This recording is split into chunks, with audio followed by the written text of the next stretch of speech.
Welcome to the Trailblazer Talks podcast. I'm your host, Courtney Hope Wilson. The heart behind this podcast is to encourage and equip you to discover your God-given purpose by sharing talks with people blazing trails right where they are. Each week, you'll hear from me and different guests on the show to talk about life, purpose, God, leadership, and a whole lot in between. I love having conversations with people, and I'm excited to get to bring you into those. My hope is that you'll grow and become poised for purpose. I hope each week that you'll feel more equipped to be a trailblazer right where you are. So let's get into this week's episode.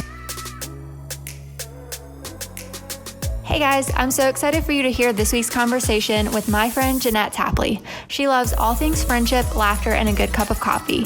She's the host of the It's Time for Coffee podcast and also the author of a devotional called It's Time for Jesus. I know that this conversation will bless you as we talk about friendship, adoption, motherhood, and so many things in between. Jeanette, thank you so much for being on today. I'm so glad this is actually take two for us because you originally were going to be on the podcast when I first was going to launch it, but it was right in the midst of me moving to Ohio and a lot of stuff happening. So ended up not launching the podcast until this past summer in the middle of a pandemic. So here we are again. But tell the listeners about who you are, what you do. I'm excited to introduce them to you. So I'd love for them to hear about you. Yeah. So I guess a little bit about me is, well, first of all, I'll take any time I can to hang out with you. So this is totally fine. To do it again is just fun.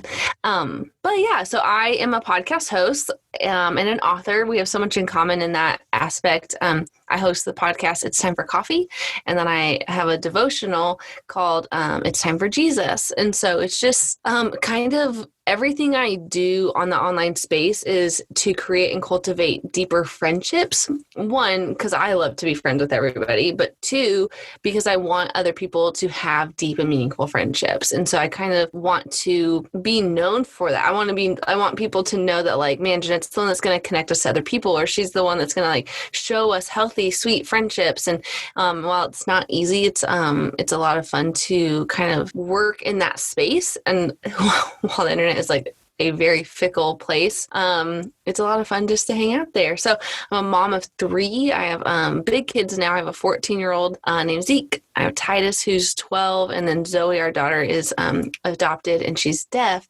and she's 10. And then my husband Jesse and I have been married for so many years. I think we've been married 16 years. And so yeah, we're just this little family with big kids and living in Texas and enjoying life. It's a lot of fun. Yeah, I love that. I love your mission for just what you're passionate about, because that's how we actually became friends. Is you reached out to me to ask me to be on your podcast originally. And I think it's just so fun. I know Instagram, like you said, it can be, the internet in general can be a very fickle place, but also it can be really fun to make new friends and meet new people. And I don't know, I've met so many awesome people through Instagram like yourself. And so it's been really awesome to have those connections, because I think I've known you for, I don't know, maybe three or 4 years. Yeah, I think it'll probably be probably close to 3 for sure, because the podcast is almost 3 years and we probably followed each other a little bit longer than that. But it is such a cool place that we can work and do real meaningful mission work, but also have really sweet friendships. It's such a cool spot. Yeah, I love that. So how did you get started in podcasting? What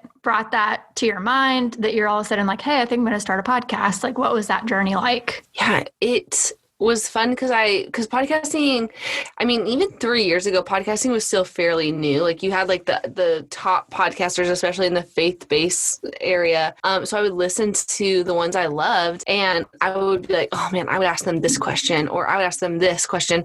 And so I started getting into blogging because I love to write. And so I thought, well, if I want to get into any online space, writing is obviously how I'll do it. But it was right at that tipping point where blogging was going out, but podcasting was coming up. And I was well, let's look at this. And my husband and I joke that I can meet and talk to people everywhere and become friends with people. which is just a really fun thing to do for me. And so I just started researching and YouTubing and trying to figure out what are the benefits really of podcasting?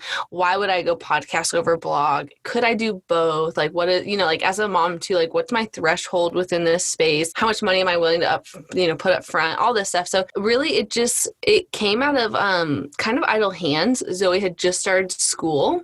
And so I was kind of back in this spot of I could just be a lady who lunched, and that would be amazing. But God, what do you have for me? What's this next season look like? And it just kind of unfolded from there, which was really fun. And Jesse actually bought me my microphone and was like, okay, let's go, go for it now. Now's the time. And so I started looking at it. We both listened to the podcasts by Knox and Jamie. And one thing Knox says all the time is work your hobby like it's your job, if you want your hobby to be your job.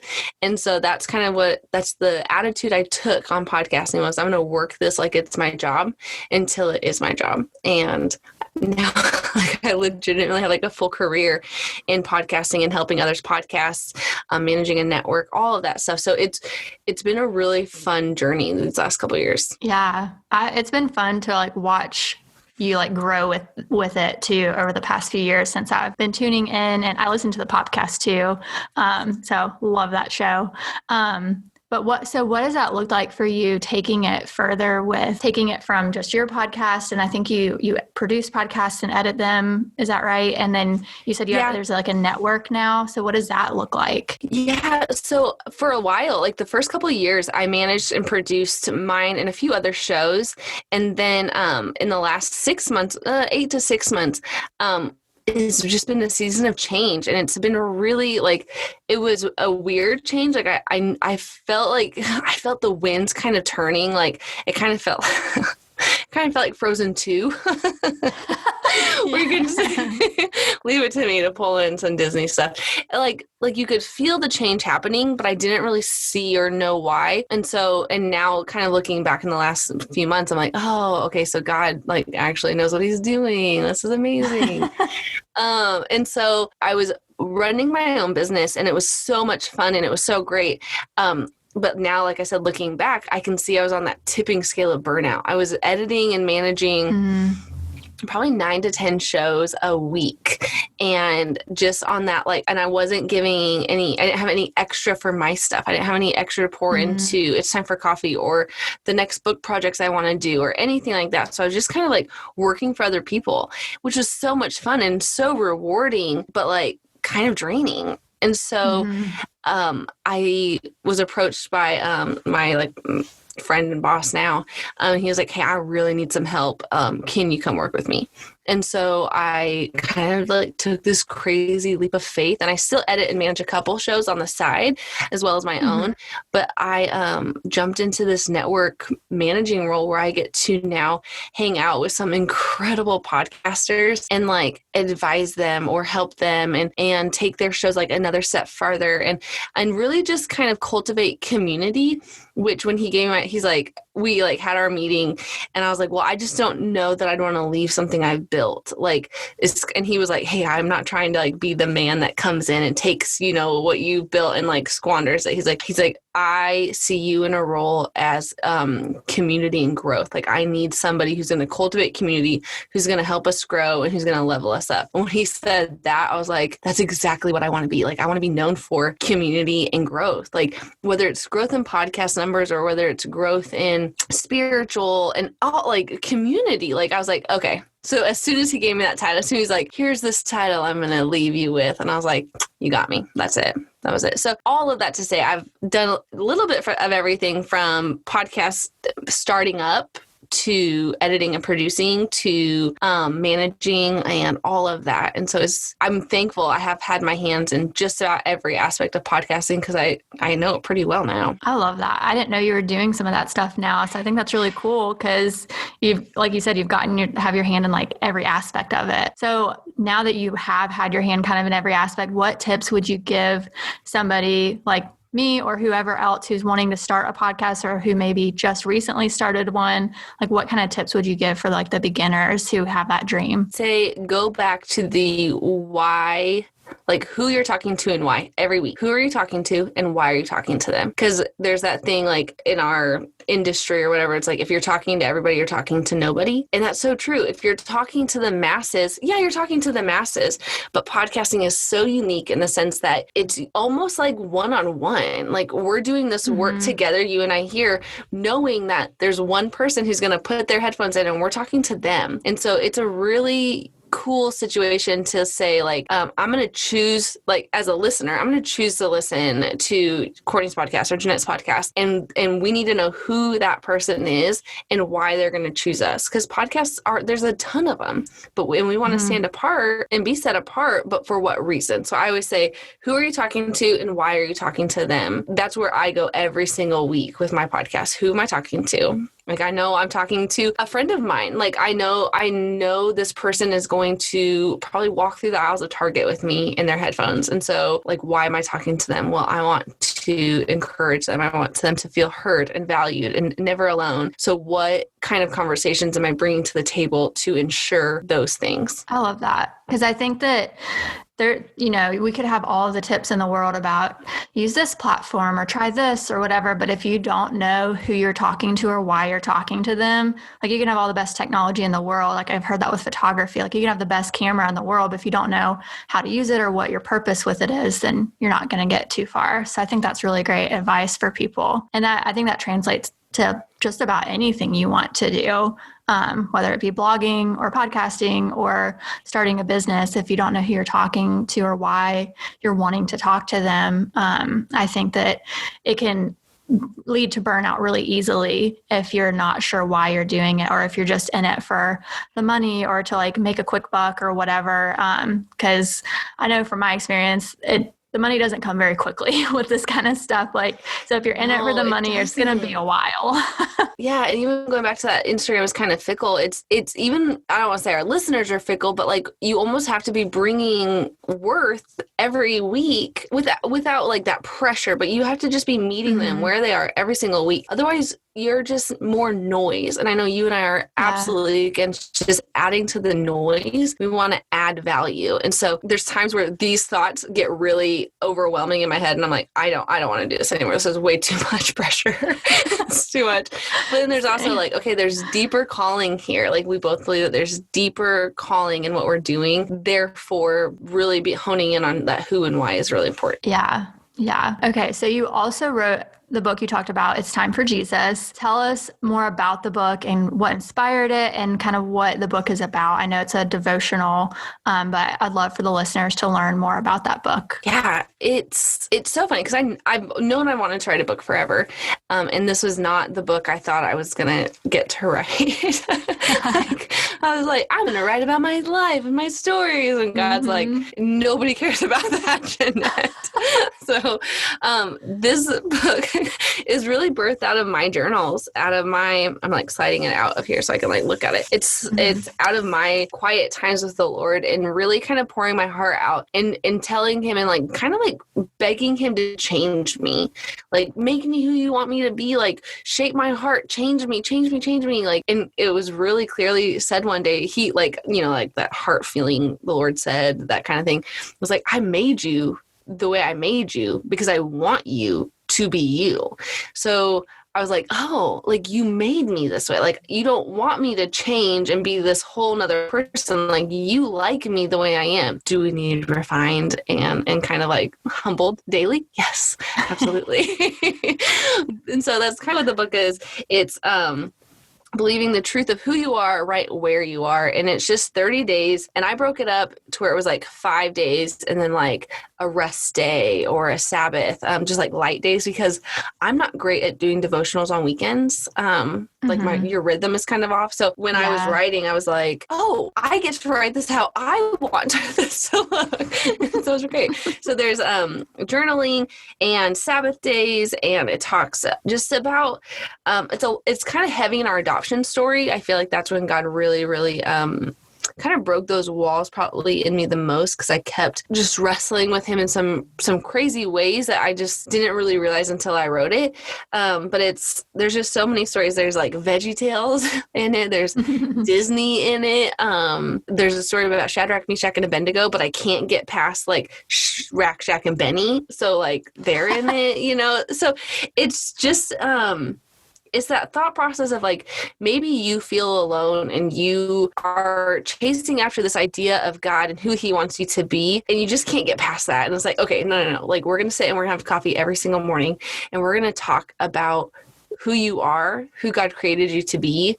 And we're going to own that, because that's it. Like, that's it. I love too that your whole kind of ministry is around like building friendships and cultivating relationships. And that even leads into like, let's build a friendship with Jesus and God. And so you made a whole devotional to help people cultivate that. So I think that's really awesome. What are some practical ways do you feel like people can grow in their friendship with God and overcome the different lies that we kind of face in life, similar to how you kind of walked through that process? Man, I think it's so hard, right? Because like God is this big and sovereign, holy, massive God that created the universe and created us as people. And when we look at God that way, it's like, okay, he's not going to be friends with me. Like, there's no way. But I think when you look at God in a sense of like, I want to get to know you, God, better. And the best way to do that is to kind of look at him as a friend and this relationship. And I think it's kind of like stripping down all of those like big ideas that we have, and we just see Jesus and not Jesus hanging on the cross for our sins. Absolutely. It's beautiful, but Jesus just wants to commune with us. Like, he just wants us. Like, and so I think for me, it really was stripping down to the person and thinking of Jesus with his friends, with his community, and seeing that like, oh, that's what he's longing for with me. And so it's kind of like stripping it all away and then saying like, okay, how do you get to know somebody? Well, you sit down with them. Like you talk to them, you ask questions. Like, for goodness sake, we're like allowed to ask really hard questions to God. And I know it's something that last year in 2020 and coming into this year in 2021, like, it's been kind of like, are we allowed to ask him why this is happening? Or are we allowed to ask him why I've believed this forever and it's not adding up? Or like, are we allowed to ask these heavy questions? And God's like, yeah, like, what do you think I'm here for? So I think it's just, I'm like, I don't know. So I think when we kind of strip away that like Gandalf version of God and we look at God as just this man who longs for our soul, it's like, okay, that's the friend I want. Like, that's the friend I want in Jesus. And so the practical tips is just like, man, start with something small. Start with one thing I have my kids do, the boys. I have them just listen to a chapter of the Bible every day. Like, just by doing that, we are getting a closer relationship. And it doesn't have to be, I mean, we are Instagrammers. We see, the Bible and the Bible study and the journal and the prayer journal and all of this stuff laid down. It's like quiet time. And it's like, that's amazing. But I've been a Christian since I was 4. So I might need more of that. But there's also seasons where I just need the She Reads Truth devotional on my app, on my phone, on an app. Like, there's just different seasons. And my biggest hope for the book has just been that it's a practical tool. It's 30 days and they're real short days because I don't have an attention span that's very long. And I want it to be like, hey, I'm your friend Jeanette. We're going to sit down and we're going to talk to our friend Jesus. That's it. Like, it's super simple. I'm not a theologian. I didn't go to college for Bible. I didn't go to college at all. So let's just sit down with Jesus. And so I think it's just as practical as like just that, like just doing it as simple and as easy as we can get it so that we create these habits that meet us with Jesus every day. Yeah.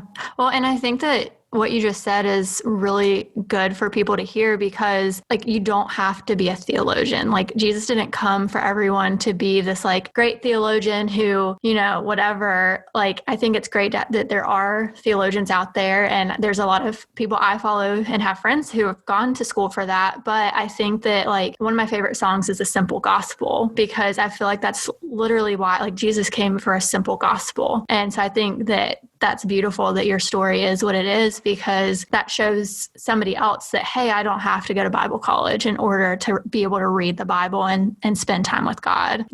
Have you seen the Chosen series that was done? I think it was done last year. I haven't. I feel like we're the only Christians that haven't. Oh, it's okay. I was curious if you had, because I love the way they portrayed Jesus in the series. And there's some things that aren't like, they kind of add a little fluff to some of the stories and stuff. So it's not completely scriptural, but the way they portray Jesus, I just think is really neat. And that friendship aspect, because it makes you want, like, you look at that and you're like, man, like, okay, Jesus isn't a scary, like you said, Gandalf type of person. Like, he's literally like our friend. And like, he came and experienced everything on earth as a man, fully man. And so he's relatable. So I think that that's really neat that you wrote the devotional that you did to help people see Jesus in that way, because I think a lot of times that can be what's missing, especially for people who are new to their faith. Like, maybe they are intimidated by reading the Bible or intimidated by the church or whatever, but really it's that simple of, let's just get to know him as a friend,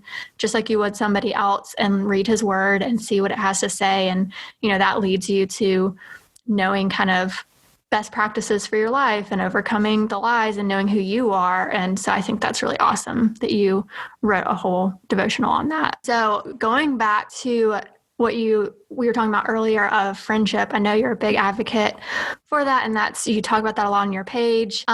Tell me, I know you kind of mentioned it earlier, but tell us what helped that be more of kind of your focus, or how did you know that was kind of your focus point for ministry? Yeah, I think it stemmed from hearing so often that adult friendship is just so hard. And it kind of like, I would hear it and be like, but it's not that hard. Like, we just have friends, right? Like, you just have your people around you. It's not that hard. And it wasn't until I went through like a pretty rough friendship breakup that I was like, oh no, friendship's really hard. Like, this is really hard. And it kind of clicked for me. And it was similar to the call of our adoption, where God was like, hey, like, you think you're a really good friend, and yeah, you're a good friend, but like, what about people who really struggle? Like, what about people who this isn't like second nature to them? Like, I need you to be pouring into them. And I was like, oh yeah, because if I'm having a really hard time here, and I love my friends and I love my people, but like, what about those that like don't have people? And so it kind of like hit me upside the head. And so then I was like, okay, then I just kept hearing that narrative. Well, it's just too hard. It's just too hard. And I was like, okay, hold on. We're going to flip that script, because it's not okay. If we just continue to believe a lie,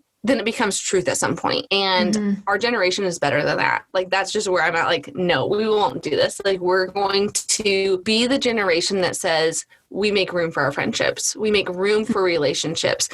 Jesus is a perfect example of friendship. And I even look at Jesus and I'm like, Jesus knew Judas was going to betray him, and he still had him in his inner circle. So that just to me is like, hey, relationships matter.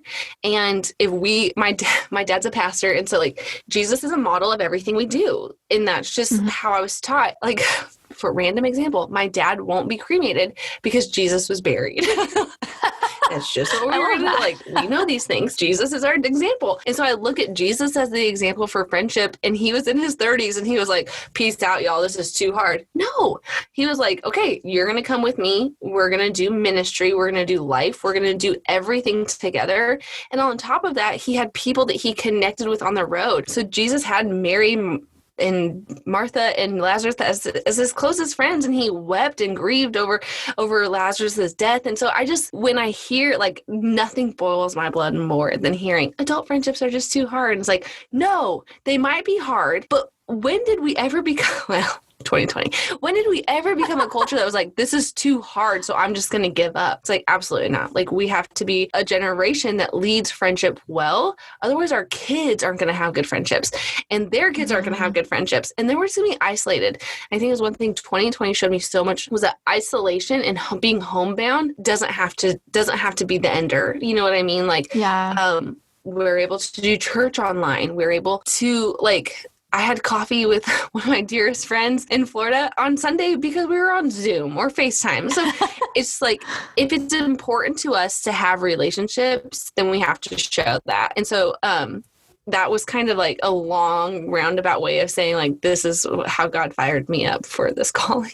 Yeah, no, I love that because I agree. I think it's so important to cultivate friendships, especially in this day and age when it can be really difficult and really uncomfortable, and especially just with how things are currently. And I have that as a question in a minute, but before I get to that question, and you kind of said it a little bit, but how do you think that we can be better friends or build better friendships? And also adding on to that, I feel like friendships for some reason seem to be a little more difficult for girls than guys. I don't know why, but I feel like guys just kind of like, whatever. Like they let stuff roll off, and girls, we like kind of hold stuff. So like specifically as females, like how do you think we can be better friends and build better friendships? Yeah, I think isn't it weird? Because even like seeing my boys grow up, like talking to them about their friends, and they're like, yeah, we're friends. Yeah, we're friends. I'm like, well, like, are you best friends? Like, just like, it's just funny. And so I look at, like, I remember my friendships when I was that age and always feeling on the rocks. Like, am I good? Are we good? Or is everything fine? Mm-hmm. And so it's something that I've seen carry into my adult life is like letting go of the insecurities that I carry into friendship and the baggage that I carry into friendship, like almost having to check it with every relationship and being like, okay, I am going to be 100% me here because I want you to love me, instead of being like, okay, with you, I'm going to be a little bit different. With you, I'm going to be a little bit different. I'm trying to like almost like mask ourselves. And I know that that's gotten me into some hard places. Well, and then your worlds collide, and then you're flipping masks like constantly, and it's just unhealthy. Mm-hmm. So I think we can be better friends by believing who we are and by owning who God created us to be, flaws and all, and just showing up that way, like checking our insecurities at the door and just loving in that moment. Because that's how I am with my people. I know that's how you are with your people. Like if somebody was like, oh, sorry, I just had to take this mask off and now I'm me. And it's like, oh man, I loved you before I knew you. Like, come on, like you're good. Don't worry about it. Because we love wholeheartedly, but then yet we carry this worry that we're not lovable the way we are. And so I think it really starts with checking our own insecurities, which is really, really hard, especially as we get into our 30s and our upper 30s, because there's just more kind of tacked on, and then we're carrying more baggage around from other friendships. And I think it's just checking it straight where we are, and then it's just being available. One, available to others, and the other way is like available to give. Like there's like this back and forth, and if we're not willing to participate in that back and forth, then when conflict comes, because there will be conflict. Like that's another thing. Like we think friendships are just like dating relationship, and if we break up if we fight, then we're done. It's like, no, like there's going to be conflict. We are sinful people. So like, how do we handle conflict well? How do we communicate fully? How do we say we're sorry? Like friendships is a relationship, and it's one of those things. Like we talk a ton about romantic relationships, but nobody's talking about dating or friendship relationships. Like, this is hard work. And I think it's checking our insecurities. It's kind of seeing what we have the capacity for, and not being like, oh, you're too much for me, I can't do that. But being honest in our capacity, I think, is another one that we kind of we'll either say like, I don't have the time for friendship, which hurts my heart. Like that's another thing. Like when people say, I just don't have the time for relationships, I'm like, but like I think you do. Like we can figure this out. So I think it's just a matter of being willing to be available on all fronts and being really honest with our insecurities.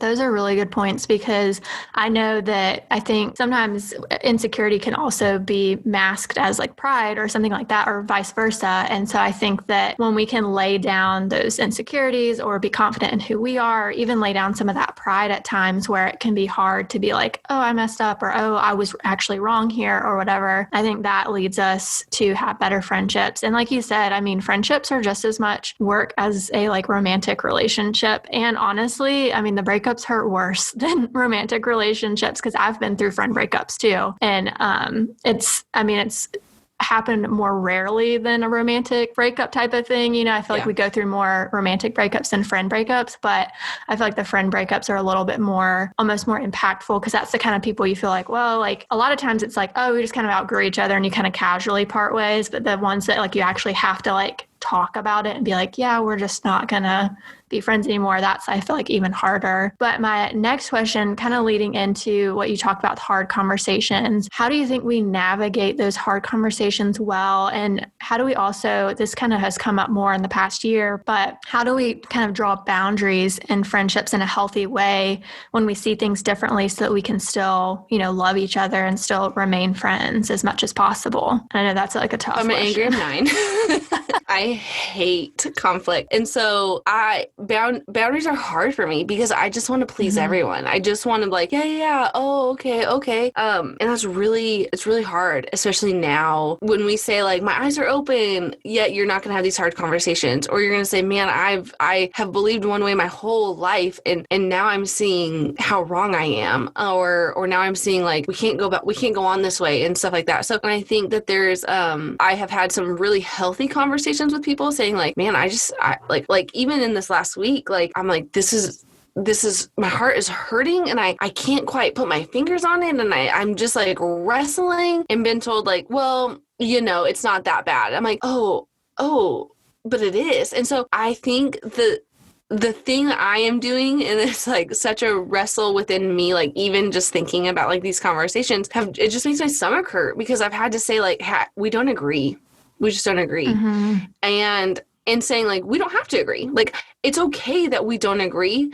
I've been in relationships where it's like my way or the highway. And it's like, well, just like, that doesn't make sense to me. Or, like trying to wrestle or things like trying to like wrestle those thought processes of like, but we're different and that's okay. Because I really I wrestle with this like desire to see right and wrong and black and white. And I'm struggling right now even to say like, I don't know if there is a right and a wrong, or I like there is a right and a wrong. I know that, but I don't know if there's a, it's just everything's gray to me. Yeah. Like, I'm just like, I don't know where I'm landing. Yeah. There's not black and white. It's just, I'm just like, I'm so lost. I feel so lost. So having these conversations is me very often just being like, I don't know that I agree with you. And just saying that has given me so much peace. I just don't know if I agree with you. Like, I've had to say this to my in-laws. I've had to say it to my grandparents. I've had to say it to my mom and dad. Like, I just don't know if I agree with you. But then also being brave enough to say, I don't know where I'm at yet. Like, I don't know if I agree with you, but I don't know what I do agree with right now. Yeah. So it's very, it's hard. It's confusing. And it's very much like, that's just kind of my boundary where I don't want to be like told what I believe because I want to figure it out. But I also I need to step back. You know what I mean? Like, it's almost like protecting my cocoon and being like, and that's also a massive sign of my own privilege that I can step back, that I can pull back and be like, I've got to figure this out. It's a sign of my own privilege that I can do that, and that I'm thankful that I can. But I'm very much like, I don't know where I am. So to answer your question on boundaries in friendships and relationships, it's been very much me just being honest with my people, saying like, I don't know if we agree on this, and that's okay. But I also don't need you to tell me what I believe or what is right and wrong in your book. And so it's just been a lot of like honest, like, I don't know yet. And so even on Marco Polo with one of my like closest friends here in town, I'm like, I don't think we agree, but that's okay. Like, that's okay. And I think so often we feel like if we don't agree with our people, it's it's wrong and we have to agree with everybody. And I'm more happy now having conversations like that and saying like, I don't know if we agree, and kind of like talking about it and kind of seeing where everybody is, because then I can be like, oh, that was a really good point. Thank you for telling me that. Or, oh, that makes sense to me. And not being told this is what you believe and this is what's right and wrong and this is what's black and white and all of these things, because I'm like, I just don't know. I don't know. And I'm thankful that I've had people tell me like, this is what's going on in the world. Because I'd rather not know what's going on in the world, to be totally honest. Again, sign of my privilege. Yeah, there's definitely a lot going on in the world. I feel like, there's always been a lot going on, but I feel like because of social media, it's like it's more in our face now. You can't avoid it as much. But I think that like, you're right. It's definitely been difficult over this past year, figuring out how to navigate friendships and navigate how to have those kind of conversations and still be able to remain friends. And at times, I guess, there are those instances where it's like, okay, I guess we do have to part ways or something, but hopefully for the most part, we can work through it and, have that humility, kind of like you were mentioning. It's like that's humility in order to be like, I don't agree, but I don't know, kind of thing. And so I think that being able to say that and being able to still love well with our differences, I think is a beautiful thing. And I'm still learning that too. One of my favorite things to do this year has been to be like, tell me what you think about this situation, because I do want to know what people are thinking. And I want to know what they're processing and what's going on in their minds. So tell me what you're thinking. Like, and then saying like, I might not have an answer for you. Like, I don't know what I'm thinking, but like, I want to know what you're thinking. Like, so engaging in the conversation without having to feel the pressure or need to agree has been where I've given myself like all of the grace lately. Yeah, same. And I think coming to it from like a kind of not feeling like I have to prove myself kind of way, but just like coming to it with, I want to hear what you have to say. I'll let you know if you're curious, I'll tell you what I have to say and we'll see, how it goes. And then hopefully still love each other at the end of it. But yeah, I think it's just a weird time where I think a lot of people are more comfortable avoiding, like you said, like it's our natural response to want to avoid conflict. And I'm a 1 on the Enneagram, but I think I have a 9 wing sometimes because I'm the same way. Like I get hot and like sweaty and I'm like, oh gosh, I have to talk about something hard right now. And it's like, oh man, okay, here we go. But the more I've done it, the more comfortable I've gotten like having those conversations and like being okay with like that kind of weird middle tension of like, it's okay to like disagree and still be friends. And I think it's a beautiful thing. We don't always want people around us who are exactly the same way as us. I think there's beauty in difference. And I think that's why we are all so different in this world. So yeah, I think so too. And I think the more people can see that beauty, the more like unity we'll find. But yeah, so switching gears a little, I wanted to ask you a little bit about adoption because I have a huge heart for that. And I've heard your story with Zoe before, but I know that it's a unique situation as well because you had to learn ASL and take a few steps that way too. So it was a lot of different changes for your family. So I would love to hear more about your journey and just kind of encouragement for those who have that same heart for adoption. Yeah. So Zoe came home about 5.5 years ago. Our adoption process was about 3.5 years long.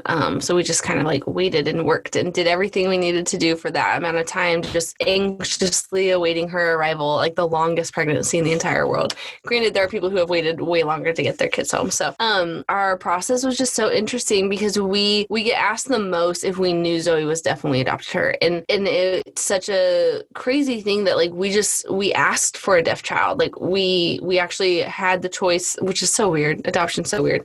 But they like offered us 2 children. Well, one is a hearing little girl who's 2.5 and one is a deaf little girl who's 2.5. Which one do you want? And we had already signed papers on the hearing little girl. And so we had to like kind of go back and like do this like, oh shoot, what are we going to do?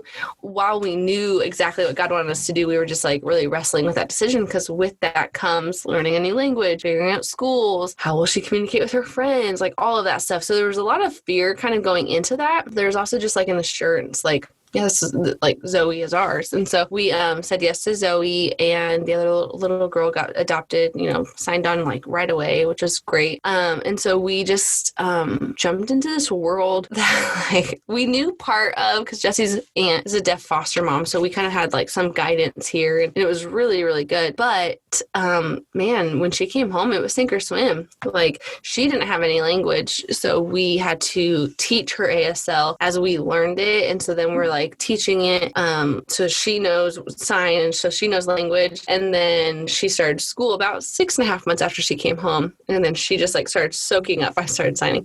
She started soaking up ASL. And so she comes home from school now and I'm like, hey, what's that sign you're signing? What are you trying to say? And so she's really gracious about like teaching us more language. And so I knew that adoption was going to wreck us. Like I knew it wrecked me. When God called our family to adopt, it wrecked my heart. And it really shaped me in that next few years. Like I said, a lot of the devotionals, kind of some of those stories that like God really shaped me and the Lord that he wouldn't wreck the boys, that this adoption process wouldn't change them. And then in the same breath, I would say, no, God, wreck them. Like, I don't want good Christian boys who live this American life. I want godly men who are going to chase your kingdom forevermore.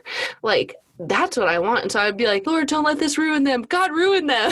And so it's so interesting because adoption will just obviously forever be a part of our family. But when you ask them, like, do you think you'll adopt when you're a grown up? And they're like, oh yeah, probably. Like, so adoption's just been like a part of their fibers now, which is so cool. Zoe's like, nah, I'm not going to adopt. I'm not going to do that.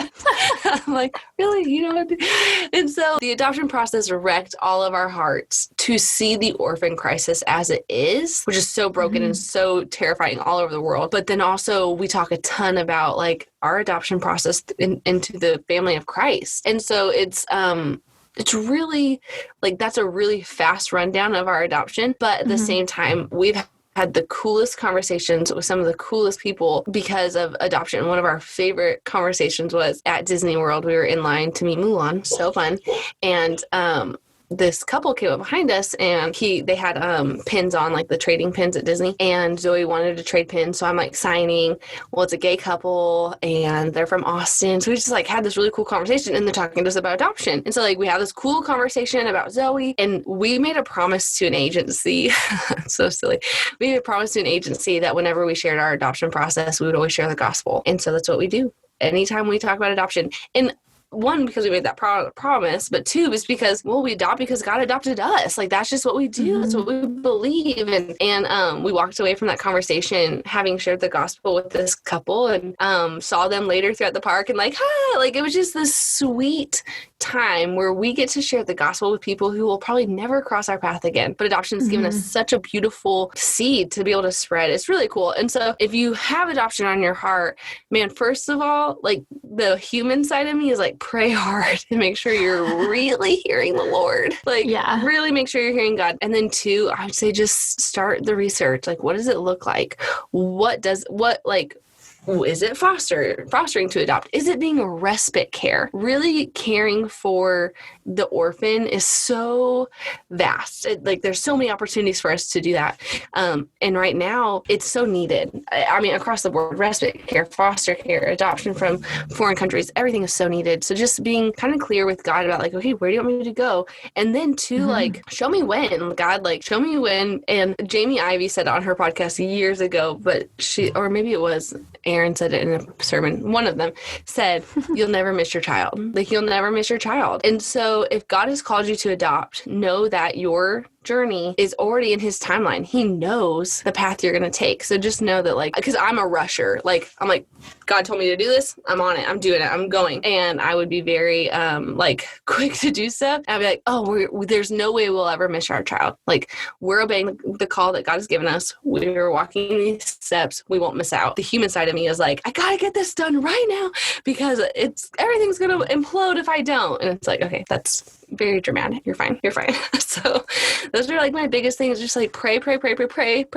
And then, start with like joining some like adoptive families, like be around families who have adopted, be in their homes. Like, we love people who love on our family. Like, it's sweet. It's fun. It's chaos. But when you see a family from the inside like that, you kind of like see some quirks within families who have adoption. You see some of those stuff and you just get to know like what's normal, what's not, what's hard, what's good, all of it. So I love that. That's really good advice just across the board. Cause I feel like again, like people have that and they're like, oh, I want to adopt, but then I don't think they realize how difficult that journey is, myself included. Because for me, it's something out someday, hopefully, if I ever get to be married, that I have a heart for, but I'll have to definitely pray about what does that look like? When is the timing? And like, is this really the journey you have for me, God? Or, I've had this on my heart for several years. So I think that really good practical advice for people too, and not just being like, it's great and like sugarcoating it. So one thing I wanted to also ask you quickly is, being a mom and doing the dreams that you have and that you're chasing right now and doing awesomely, what does that look like for you with time management and just kind of managing both your family and dreams? Because sometimes I feel like people kind of paint that picture, even in the corporate world, of, oh, you have to choose, like you're either a mom or you're working, and like they make it seem kind of impossible to do both. But I think as many people have discovered over the past year, like we kind of, like a lot of moms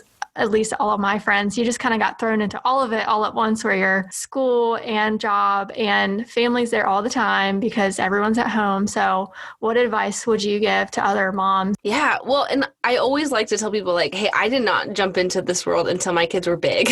Like, so I could say, hey, watch a movie, and I could do stuff. Or I could be like, hey, could we watch a movie together?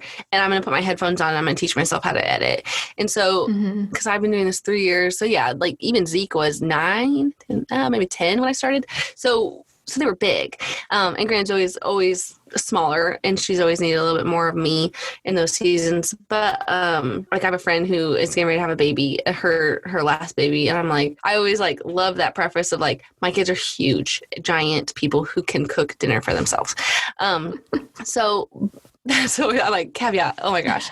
But chasing dreams can be done while we're folding socks. Like, we can be doing so much all over the place. And I think that there's just like this really sweet balance that we can, balance is such a hard word. And I don't want to say that as a mom, like, oh, but I think my best advice is this. If you dream it, I'm Walt Disney. If you dream it, you can do it. If you dream it, and if you believe that this is a calling that God has on your life, then there is a way for you to fit it in some capacity. It doesn't have to be full time. It can be starting as a hobby. It can be starting so small where it's just, so my best advice is, if you are believing and dreaming that God has given you a calling, then there's time to squeeze it in, right? There's always a way to do something that God has for you. And I don't think he's going to call us to something that's like, I want you on an airplane 4 nights a week while you're nursing a baby. Like, maybe, but like really and truly, maybe it's just starting small. Maybe it's starting your blog up. Maybe it's writing 1 post a week or 1 post a month, or it can be as simple as encouraging somebody else. Whatever your calling is, there's ways to start small and to scale. I would highly recommend not going viral within the first couple of weeks of starting something. I don't know, maybe that'd be great. It just didn't happen to me. So I love the song by Hillsong called Seed to Sequoia. It's like a Christmas song. And it just says, like, there's seasons to everything. And what starts as a seed grows into sequoia. Well, sequoias don't grow overnight, right? They don't become like the giant sequoia trees that we love overnight. There's like this deepening of roots, and there's this growth process that happens. And how does that happen? It happens with a little bit of light and a little bit of water every day. And so I really believe that our dreams are like that, like just a little bit of dreaming every single day, a little bit of pursuing it every single day. Resting is a huge part of dreaming. I kind of came up during that like hustle, like pull your bootstraps up and go. And it's like, that's great when it's time to work, but then it's time to rest. And my podcast is set off of Ecclesiastes 3, where it's a time for everything under the sun. There's a time for work and there's a time for rest. There'll be a time to mourn too. Like, there's a time for everything. So you just have to know that maybe some days while your kiddo is napping, it's time to take a course. Or maybe some days it's time to take a nap. Like, there's just time. There is time.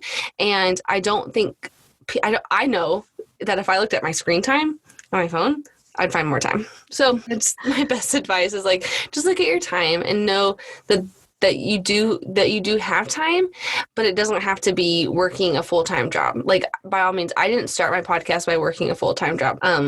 It wasn't that way. Yeah, I think that's all really great advice, because I think we have kind of our timeline and our hopes of what we want something to like be achieved by, or like you said, that whole hustle culture thing of, oh, well, this mom's doing it, or this girl's doing it, or this CEO person's doing it. And you feel that comparison pressure. But I think looking at God and letting him guide your pace and letting him and trusting him with like the season he's given you, I think is really beautiful. But one thing that I like to ask people on my podcast, because I find other people's stories inspiring, and I love to know kind of what got you to kind of where you are as far as things that God's taught you and everything, because I love that verse that is in Revelation, that's by the blood of the Lamb and the word of our testimony.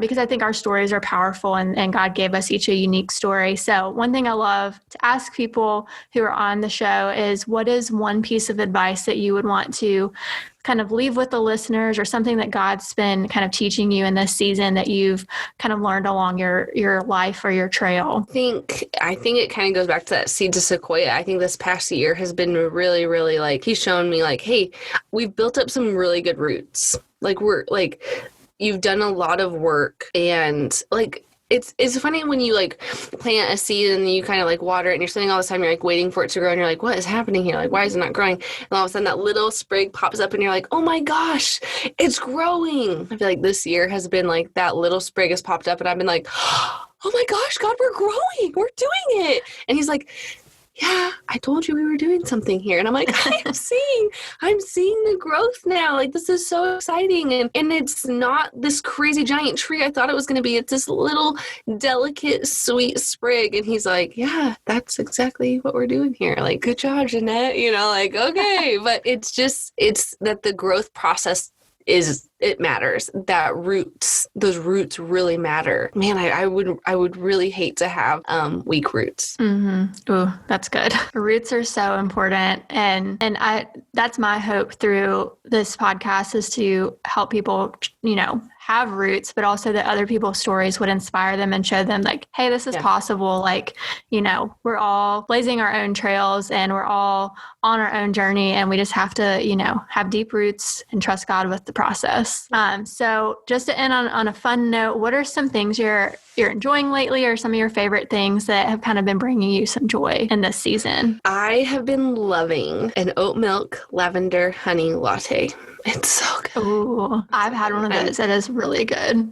I make them at home. It's just delicious. And it's probably like one of the bougiest coffee orders I order, but I'm like, oh, I just love it so much. It's so much joy. How do you do the lavender? I just have like the lavender syrup. I got it on Amazon. Okay. Well, I'll have to get some of that, because I've gotten it at a coffee shop, but I haven't made it at home yet. So I'll have to try that. So good. And I think just like reading for fun always brings me joy. I love to read. And I think that so often, especially in my line of work, like talking to authors and all this stuff, I like feel the pressure to like read every book that's sent to me, and I can't do that. But reading for fun is something that I can do and I love so much. Do you read mostly nonfiction or fiction for fun? Fun, nonfiction. Wait, fake fiction. I do the same thing. I have to do that. I'm a child.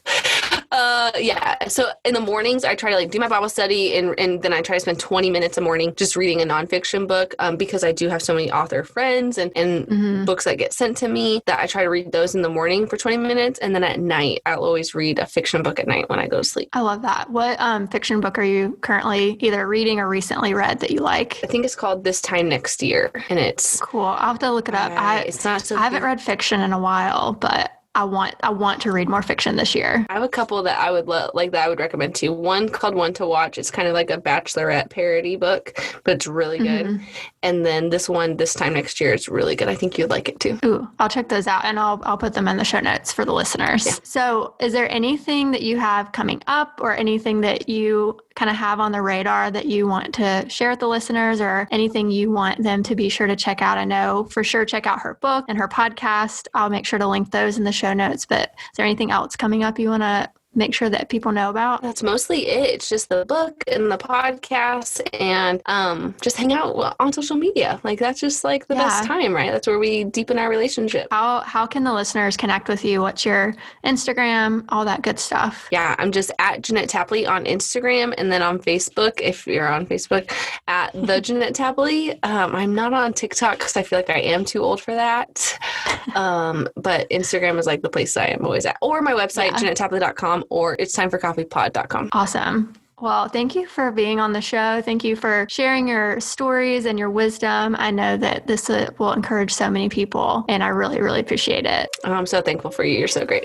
Thank you so much for listening to this week's episode of the Trailblazer Talks podcast. We can't wait to see you here next week for our next conversation. If you haven't already, make sure that you're subscribed to the podcast so that you get it downloaded every time we release a new episode. And if you haven't yet, please leave a review for us so that more people can find out about the show. See you next time.